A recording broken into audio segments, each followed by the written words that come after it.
Season 2 of the Alpha's Moonweaver. You know what nobody tells you about rewriting the fundamental laws of supernatural existence? Morning sickness.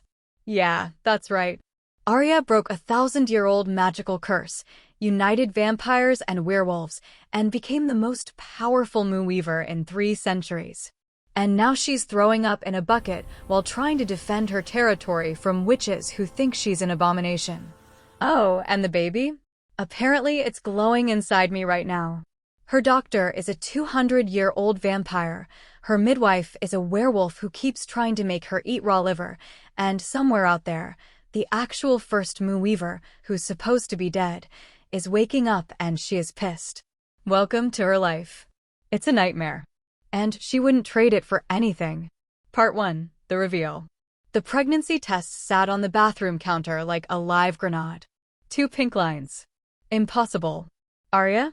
Kael's voice came from outside the door. You've been in there for 20 minutes. Whatever it is, we'll handle it together. She opened the door and handed him the test without a word. His face went through several expressions in rapid succession: confusion, shock, realization, then pure joy. We're having a... It's impossible, she interrupted. Cassandra said Moonweavers can't reproduce. Something about the magic making them sterile. It's a built-in safeguard to prevent another Lysandra situation. Well, clearly the magic didn't get that memo. Kael pulled her into his arms, and she could feel his happiness radiating through their bond. This is amazing, Aria. This is terrifying. We don't know what this baby will be. Werewolf? Moonweaver? Both? What if it has too much power? What if it's dangerous? Then we'll figure it out. Together. Like we always do. But figuring it out became complicated 3 days later when Dr. Vivian, their vampire physician, did an ultrasound and went completely pale. Which, for a vampire, was saying something. Is there something wrong? She asked, gripping Kael's hand. Nothing's wrong, exactly, Vivian said slowly. But your baby is, well, see for yourself. On the screen, the tiny blob that was their child was surrounded by a soft silver glow. And as they watched, that glow pulsed in rhythm with a heartbeat that shouldn't exist for another few weeks. It's already conscious, Vivian whispered. Already aware. I've never seen anything like this. Neither had anyone else. Which is why, when word got out about her impossible pregnancy, things got complicated fast. The Coven of the Eternal Night was the first to arrive at their borders. 13 witches, led by High Priestess Morgana Blackthorn, who looked like she'd stepped out of a Victorian Gothic novel. The child must be destroyed, she announced without preamble in their council chamber. A being with both Moonweaver and werewolf blood, conceived after the breaking of the old laws? It's an abomination. A threat to the natural order. She felt silver light crackle around her hands. You want to threaten my child? In my home? Peace, Aria, Cassandra said from beside her. She'd been staying with the pack since her rewriting of the supernatural laws, claiming she wanted to observe the aftermath. Morgana, the Coven has no authority here. The Coven has authority over magical balance, Morgana countered. And this child threatens that balance. We've all felt it, the disturbances, the wild magic surging. It's coming from her womb. Kael stepped forward, his alpha power rolling off him in waves. Then maybe you should leave before I show you exactly what threatens your balance. The standoff was interrupted by Maya bursting through the doors. Alpha, we have a bigger problem. There's a woman at the eastern border. She's alone, unarmed, and she's asking for Aria by name. Who is she? Maya's face was white. She says her name is Lysandra Chen, the First Moonweaver. The room exploded into chaos. She stood on the eastern border 20 minutes later, staring at a woman who looked exactly like her. Same eyes, same face, and same height. The only difference was her expression, ancient, cold, and utterly devoid of mercy. Hello, great-great-great-granddaughter, Lysandra said with a smile that made her blood freeze. I've been sleeping for 3 centuries, waiting for someone powerful enough to wake me. Congratulations, when you broke the old laws, you shattered my prison too. Now, we need to talk about that baby you're carrying. Because it's mine. I arranged its conception the moment I saw you rewrite reality. That child is the key to my resurrection, and in approximately 6 months, I'm going to take it, consume its power, and reclaim my place as the most powerful being in existence. Any questions? Part 2. The Prophecy Unraveled. You're insane if you think I'm letting you anywhere near my child, she said, silver light already gathering around her hands. Lysandra laughed. Oh, darling. You misunderstood me. I'm not asking for permission. I'm telling you what's going to happen. You see, when I created the old laws all those centuries ago, I built in a failsafe. If anyone ever broke them, if anyone ever had the audacity to rewrite my work, they would become the vessel for my return. Vessel. Kael growled, moving to stand beside her. The child she's carrying isn't just hers, Cassandra said quietly, horror dawning in her eyes. It's a hybrid, part Aria, part Kael, but also part Lysandra. The moment Aria broke the laws, Lysandra's essence began weaving itself into any child Aria would conceive. It's a possession spell on a genetic level. That's impossible, she breathed. I felt this baby. It's mine. It's real. Oh, it's real, Lysandra confirmed. It's just also me. When it's born, I'll have a new body, new power, and none of the weaknesses of my old form. I'll be unstoppable. Then I'll end the pregnancy, she said, her heart breaking even as she said it. I won't let you use my child. For the first time, Lysandra's expression shifted to something almost like respect. You'd kill your own child to stop me? Interesting. But ultimately pointless. The spell is already set. If you terminate the pregnancy, the essence will simply transfer to you, and I'll take over your body instead. Either way, I will still win. She turned to leave, then paused. Oh, and one more thing. That peace you brokered between vampires and werewolves? It's already falling apart.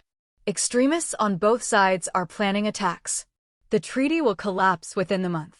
Turns out, 3,000 years of hatred can't be erased with one magical gesture.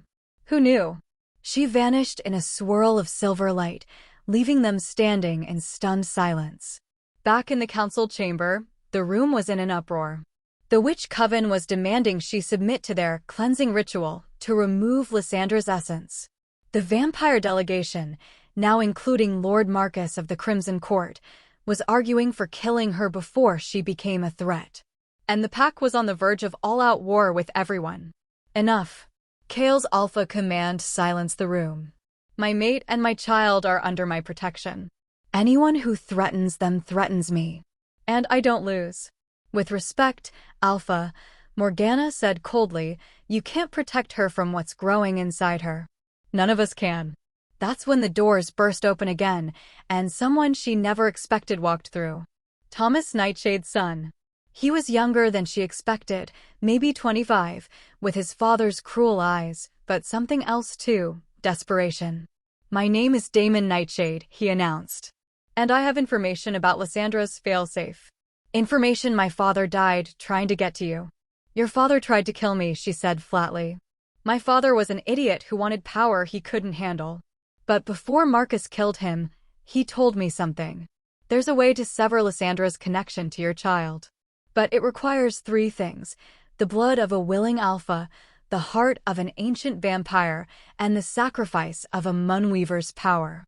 The room went silent. Sacrifice, she repeated.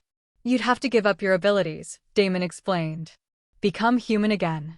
It's the only way to break the genetic spell, remove the magic from your bloodline entirely.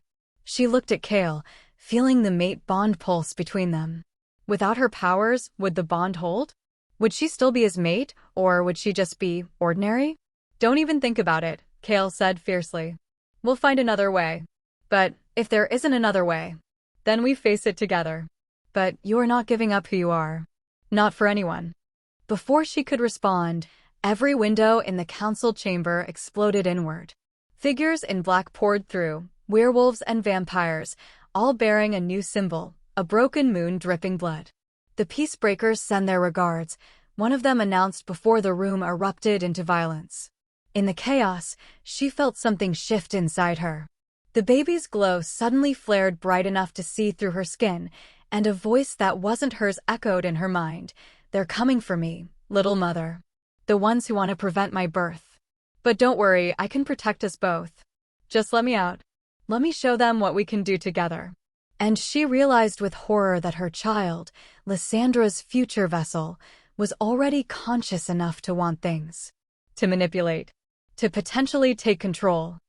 Part 3. The breaking point. The battle lasted 7 minutes, but it felt like hours. She fought without using her powers, terrified that if she did, the baby, or Lysandra through the baby, might seize control. Kael fought like a demon, protecting her with a ferocity that would have been terrifying if it wasn't so beautiful. When the peacebreakers finally retreated, they had casualties. 3 pack members were dead, 5 vampires from Seraphina's delegation critically wounded, and 2 witches from Morgana's coven were simply gone. This is just the beginning, Lord Marcus said grimly as they surveyed the damage. The extremists on both sides have united against the treaty. They call themselves the Old Order, and they want to return to the old ways. Constant war, constant bloodshed. But why attack now? Maya asked. Why reveal themselves like this? Because of me, she said quietly. Because of what I'm carrying. They see Lysandra's return as an opportunity. If she comes back, if she destroys the peace I created, the Old Order wins. Everything goes back to how it was. Then we stop them, Kael said simply. We stop the Old Order, and we stop Lysandra. How? She demanded, frustration boiling over. Every solution requires me to either give up my powers, kill my baby, or let myself be possessed by a 3-century-old psychopath. Those are my options. Cassandra, who'd been silent throughout the battle, finally spoke. There might be one other way. But it's dangerous, untested, and it requires you to do something no Moonweaver has ever done before. What? Enter your own womb. Confront Lysandra's essence directly, while it's still just essence and not yet fully merged with your child. If you can separate them, sever the connection from the inside, you might be able to save both yourself and the baby. That's insane, Kael said. Aria's not trained for magical astral projection or whatever this is. Actually, Damon interrupted, I can help with that. My father's research included techniques for soul walking. I can guide her through the process. But Alpha, you should know where she's going, you can't follow. She'll be alone with Lysandra in a realm of pure magic. If she loses, if Lysandra overpowers her, the possession will be instant and permanent. She put her hand on her still flat stomach, feeling the silver glow pulse beneath her skin. Her child was in there, innocent and perfect, trapped with a monster. I'm going, she said firmly. I'm not letting Lysandra win.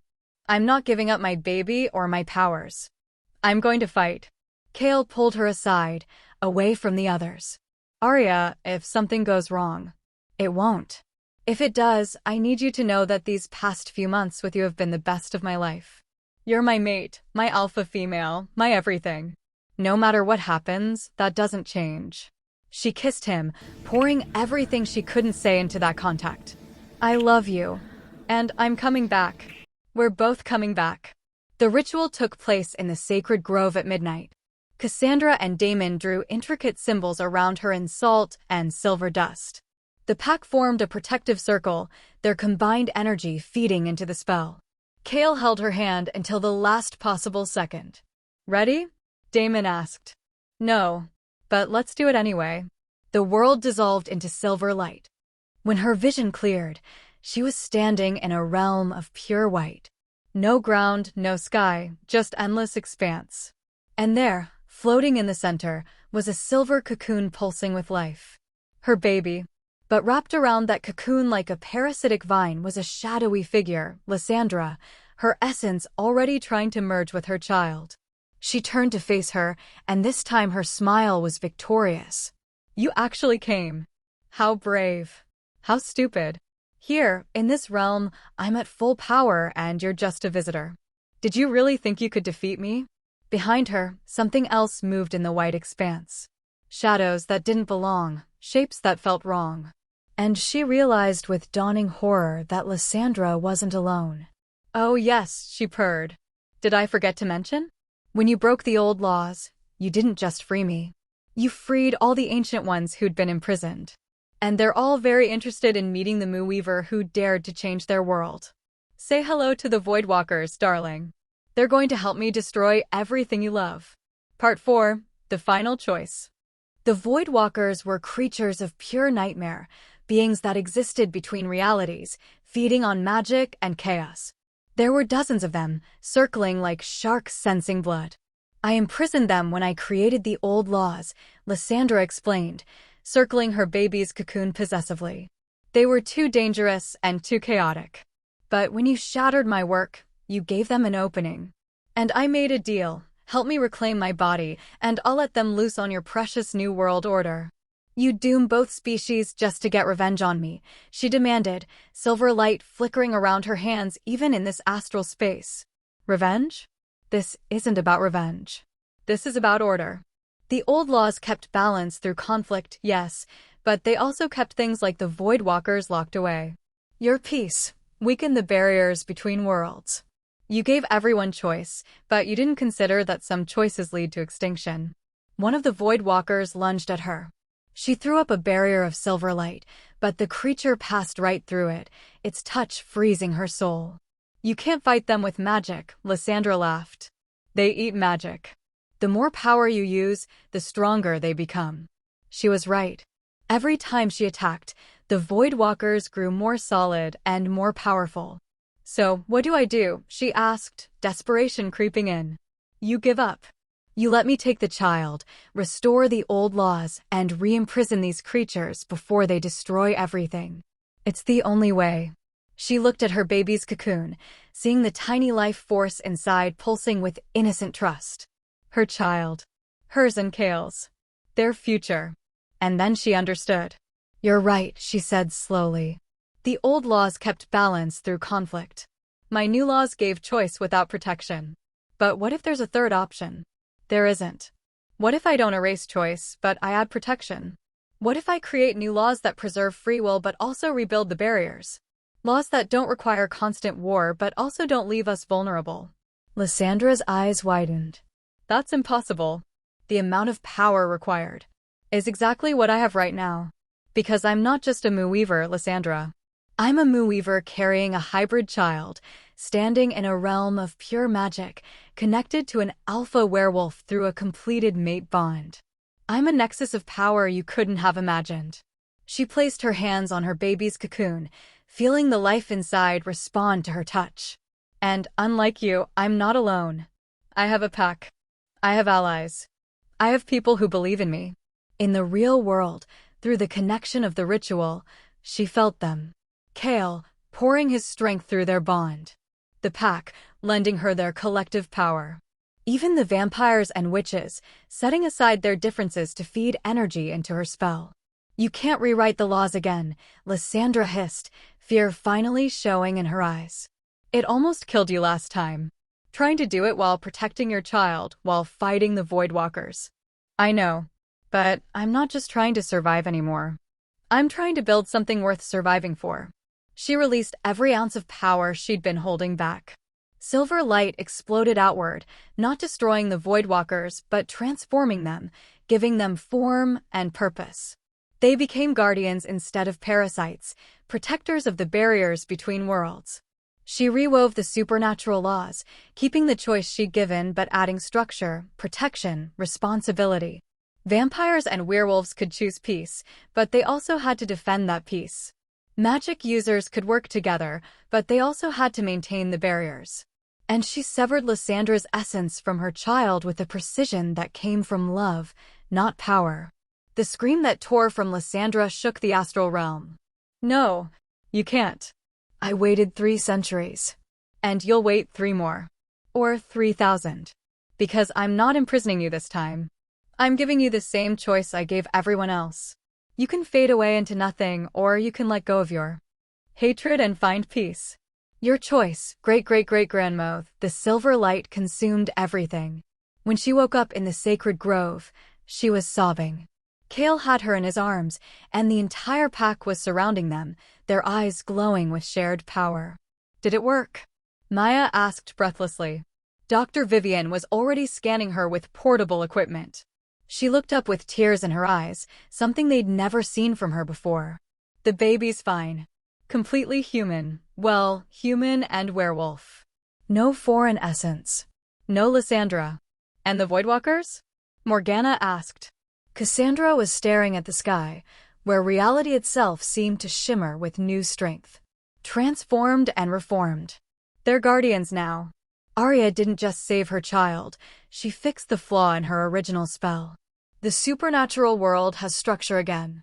But it's structure built on choice, not compulsion. Lord Marcus stepped forward. The old order won't like this. The old order can learn to adapt, she said, sitting up despite her exhaustion. Or they can face every supernatural being who's chosen peace. Their call. 6 months later, she gave birth to a healthy baby girl with her father's amber eyes and a smile that could light up a room. They named her Nightshade, and she was perfect. Completely, wonderfully ordinary, except for the fact that she shifted into a wolf pup for the first time at 3 days old, which Dr. Vivian assured them was very advanced for a werewolf, but not magically so. The peace treaty was held. There were skirmishes, yes. Extremists on both sides who refused to let go of the old ways. But they were outnumbered by those who chose differently. Lysandra's essence faded into nothing, or maybe it found peace. She'd never know for sure. Thomas's son, Damon, joined their pack. Turned out he just wanted a family, a place to belong. They gave him that. The Voidwalkers, now called the Barrier Guardians, did their job silently and efficiently, keeping the dangerous things locked away while the rest of them figured out how to coexist. And her? She was still a Moonweaver, still powerful, still learning. But now she was also a mother, a mate, an alpha female, and someone who learned that the hardest choices aren't between good and evil, they're between different kinds of good, different visions of the future. She's got your stubborn streak, Kael said one night as they watched Luna sleep in her crib, surrounded by protective wards and about 7 different baby monitors. And your leadership skills. Heaven help us when she hits puberty. He laughed and pulled her close. We'll handle it. Together. Like we handled everything. Together, she agreed. And Kael kissed her deeply. But as she stood there with her family, with her pack, with her hard-won peace, she felt something stir in the distance. Not a threat, exactly. More like a promise. The supernatural world was changing, evolving, and there would be more challenges ahead. More stories to tell. They say every ending is a new beginning. She saved her child, transformed the Voidwalkers, and gave the supernatural world a second chance at peace. But peace isn't static, it's something you have to fight for every single day. Her name is Aria Chen-Nightshade. She's a Moonweaver, a mother, and an alpha female. Her daughter will grow up in a world she helped create, where vampires and werewolves can choose to be allies instead of enemies. Will it last? She didn't know. But she did know this. Whatever comes next, we'll face it together. And that makes all the difference. The END, or is it? Let me know in the comment section if you would want the story of Aria's daughter, Nightshade. Don't forget to tell me where you are watching from and what you think about the story. Let me also know the team you belong to, Team Kael or Team Aria. Thank you, my loyal fans, for watching. Stay tuned for more incredible stories.